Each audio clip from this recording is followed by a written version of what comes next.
Alam naman natin, Deo, na madami tayong ini-import, no? Pati pagkain, minsan mga kagamitan sa pang-araw-araw na kabuhayan.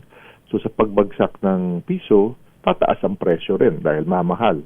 Dahil dolyar ang ating panggastos doon. Of course, sa ibang tao naman, ang pagbagsak ng peso laban sa dolyar, baka namang guminhawa dahil yung mga OFW natin, baka tumaas ang palitan.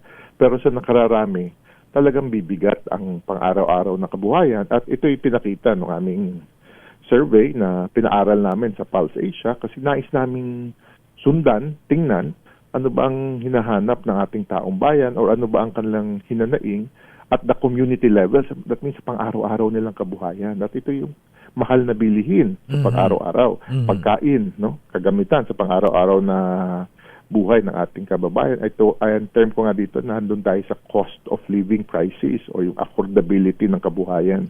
Mabigat para sa nakararami sa atin. At saka hindi lang siya yan, Prof. Baka pati presyo ng langis, siyempre ini-import natin yan. Di tataas ulit ang presyo ng petroleum products, Professor, sir. Dadagdag na naman yan sa pagbibigat sa kabuhayan. No? Tapos yung presyo ng langis pa, no? Kalungkot-lungkot na nag-uumpisa lang ang gera, tumaas na ang presyo ng langis. Wala ba silang mga stock? No? Tayo ba ay niloloko minsan sa mga pagtaas na to? No? So parang hirap na nga tayo, walang sakripisyo yata ibang mga kumpanya sa atin.